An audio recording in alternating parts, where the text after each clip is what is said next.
Hey there, everybody. Welcome to Alethea. Once again, it's good to have you aboard. My name is Alex, and I'm your humble host for this little channel, YouTube channel. I'm excited to be able to provide you with this video about some insights that the Lord has given to me through my years of just living life and thinking about a lot of things and processing what it means to discover truth and to journey toward absolute truth. And I hope that you enjoy this video and my other videos. And if you do enjoy my videos, please hit that subscribe button, smash that like bell. I think I got that backwards. I think it's hit the like button and smash that subscribe button as well. Whatever it is, however the other YouTubers say it, you know what to do. Please give me some love. Let me know that you're out there and that you enjoy these videos. Leave a comment in the comment section. It doesn't have to be a nice comment. Maybe you disagree with me in some way. I don't know how, but yeah, that's okay. I'm fine with that. Just let me know what's going on. And if you want to show me some love that way, that would be wonderful as well. And let's just get started into this video. So I was thinking about how people respond to different truth statements that are presented to them. And a lot of times we see videos of people getting triggered. And for me, that's something that really resonates with me because there are a lot of times that I get kind of triggered. I'm actually realizing that I'm afraid of this new comment, this new truth idea that's being presented to me because it challenges something that's deeply held and personally felt within me. Now, we are all taught, at least most of us are taught as we grow up, that a good rule of thumb when you're gathering for a meal with family or just with a bunch of colleagues or folks that you work with or you go to church with or whatever, that it's not a good idea unless you know that everybody that you're with is on the same page with these things, but it's just not a good idea to bring up the subjects of politics or religion. And if you're like me, you've probably experienced a busted Thanksgiving dinner or Christmas dinner or whatever, where one of these subjects came up and people with differing personal opinions began to fight or bicker. Just a very bad dynamic that can come about from these topics of conversation. And so this begs the question for all of us that we need to ask ourselves, am I afraid of the truth? Am I afraid of the truth? There's something very powerful about one's moral and intellectual opinions. You know, there's two types of facts. There's subjective facts and opinions, and there are objective facts and opinions.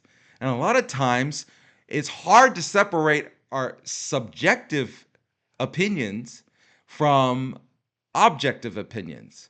Subjective meaning opinions that I hold that are true for me versus objective opinions or facts that are understood generally to be the truth. A example of a objective fact is that what goes up must come down. It's a truth that cannot be denied. It's an objective truth that what goes up must come down because gravity. But a subjective truth can be, uh, I like raccoons because they're really cute and they got that mask thing going on and it's like really fun to watch them do their thing.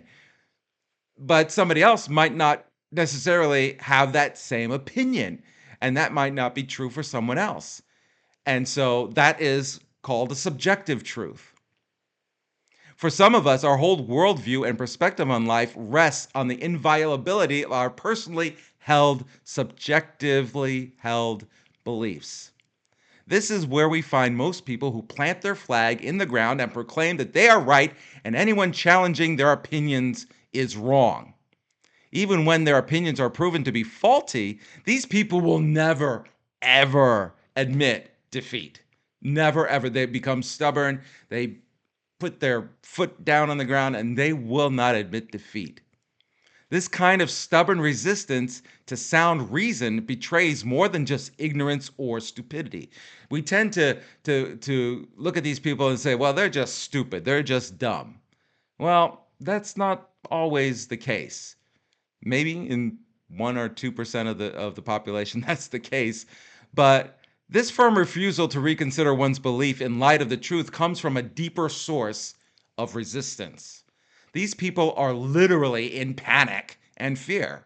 That fight or flight response, it has been triggered by a challenging opinion and truth that violates their subjective truth and understanding and opinion. Our belief systems are built up over the course of time and our lived experiences. From the time that we are children, our minds begin to construct an understanding of the world around us and why things are the way they are. We, believe it or not, children's brains are working overtime. They are gathering as much information as possible. They are trying to make sense of everything around them, and they're easily malleable. Children's brains actually grow very quickly and very dramatically, and they have to process all this information while seeking to remain as secure in themselves as possible. We do this to make sense of this huge world that God has sort of pushed us into, and we have somehow got to catch up. We have somehow got to make our place in this world and be settled in this world and have some kind of a peaceful coexistence with all these crazy things that are around us. Our view of life and its deep meanings become a comfortable cocoon in which we find solace and we feel safe. So when anyone even so much as challenges any part of our cocoon, it can trigger us. It can bring us back to that sense of fear and uncertainty about the world around us. Why is that? Well, the answer is that deep down inside, we are insecure about what lies outside of our cocoon. Remember, this world is still a big, scary place. There's so many things that we cannot process, that we cannot understand, that become almost like information overload. And so, to try to deal with all this, we have got to somehow filter out whatever we can so that we can create this flimsy yet comfortable home for us to live in, so that be we can't be endangered by those things that we don't understand around us. You know, if you remember back in 1975, if you have lived that long, I was born in 1975, so I don't really remember this, but I do know that it was told that when the movie Jaws first came out in the theaters, it was a huge hit. And one thing that Steven Spielberg, the director and creator of that film, did that made it so popular was that he created a sense of dread simply by suggesting the presence of something so horrific, so frightening, that people literally were scared out of their minds of something that they had not seen. It was literally, they were scared of the unknown. This is hitting on a universal truth. All human beings are afraid of what we cannot see, what we do not know. We are scared of the unknown, and it can be very frightening. And if our mind can't comprehend something, we tend to imagine what it's like, and it can trigger our fear center and cause us to feel very unsafe and very much on high alert in fight or flight mode. We hold on to our beliefs not because we really know that they are valid, but rather because we really don't know if they are. But testing them out would force us to leave the safety of our cocoon. So we reflexively lash out at anyone who threatens our makeshift haven. This is terrible. This is awful. This is unhealthy and detrimental to our growth as human beings. This takes us off that road to truth and onto some side path that goes nowhere and that actually can cause us to become malaffected later on in our life. This should actually make us feel uncomfortable. We should feel uncomfortable that we might possibly be on the wrong path when it comes to our worldview and our understanding of the truth. We need to feel uncomfortable that what we believe in might only be a subjective truth and not an actual objective truth. Because objective truth can be anchored in the absolute, but subjective truth has no anchoring. And we can become like a boat tossed by the waves on the ocean. And eventually we'll come across some rocks and we'll be crushed and destroyed. It's really sad when anyone values their opinions rather than seeking the truth. But unfortunately, we see so many people in our life that are trapped in this deceit and in this subjective truth. Search up some videos. You'll find a lot of videos of people interviewing folks who are being introduced to new facts and new truth statements that get triggered. And it's usually political or it can be religious as well. But it could be anything, really. It really can be anything. Sports opinion can be very strong, but it's really unhealthy for people to have that kind of response. It actually shows that there's something going on that needs to be changed as soon as possible in our thinking and in our mindset when it comes to what we believe and what is true. A lot of times it's just pride that prevents us from stopping and considering alternative narratives to what we believe. Pride and ego are like cocoons, or they're like little safety zones that we have become comfortable in that protect us from anything that challenges us. It protects us from the unknown. It protects us from what we don't understand. We want to be right. We want to be proven right because we feel so strongly about the things that we believe in. But like I said in one of my other videos, I don't want to be right all the time. I just want to know that I'm not wrong. I just want to know that what I believe is the truth. And if it's not, then I want to do something about that. I want to explore where that takes me. It doesn't mean that you're wrong. It doesn't mean that you are less of a person if you believe something that's not the truth. So many times we misconstrue that in our emotions. The fear causes us to lose face with other people because our ego gets in the way of us really understanding and knowing the truth. What it really simply shows is that we are in need of growth. These are things that help us to see if we are able to take a step back and be self aware. These things help us to see areas in our understanding of truth that need growth, that need to be opened up. We need to be open minded. This is what happens for everyone. We are not the only ones that go through this. This is universal. This is worldwide. You can take heart in the fact that you are on the same journey as me and as your neighbor, as your family member. Everyone must encounter this cognitive dissonance at some point in our lives. And most of us, all of us perhaps, have to encounter it multiple times in our lives. But this is a good thing.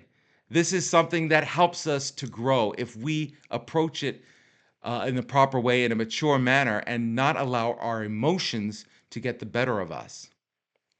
I have to admit that I still get triggered in my heart from truth statements from time to time, from people speaking something that that challenges what I've always felt to be true and what I thought to be true.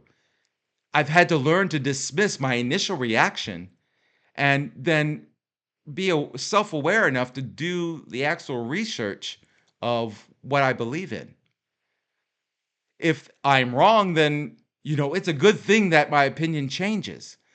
And if I don't want to change my opinion because there's a personal preference or my ego is getting in the way, that's an invitation for me to challenge my personal ego and my whatever it is that is blocking me from accepting the truth. Uh, but if I confirm that I'm right, then that truth that I believe in becomes solidified in me, in my heart, and I know that my opinion is true and that I can continue moving forward on that journey toward ultimate truth. And so this is a good exercise for us. If somebody challenges something that you believe to be true, don't allow yourself to respond in that triggered emotion with anger and getting upset or dismissing them right away. Be willing to ask questions. Be willing to ask questions even before somebody challenges what you believe. Maybe there's something that you have held on to all your life that you're really not sure if that's true or not. Uh, that it's really healthy for us to do the research, and I know there's so many different ways that we can research things. And in future videos, I'm definitely going to talk about how to do research and some pitfalls to avoid and some areas that we need to look into that will help us to come to the truth. But for now, I want to just remind myself and all of you that fear is not a good reason to be ignorant. Fear, panic, anger, these are not things that we need to uh, revel in or saturate ourselves in. We need to use these things as warning flags for us to stop and to open our mind and to accept the possibility that maybe we're wrong and maybe there's another viewpoint, or maybe we just need to get to that certain place of I'm not sure. It's okay to not know the answer. Just getting to that place can be very difficult for some of us, but I believe in you and I know that you can do it if you simply allow yourself to break free from that fear and that cocoon that you have been so comfortable in for all your life. God bless you. Good luck with that. Please, if you enjoyed this video, if I've helped you in any way, once again, subscribe to my channel, hit that like button, and comment in the section below. If you have any questions or if you want to challenge me in any way, please let me know. I'd love to hear from you. But for now, God bless you. Have a great day.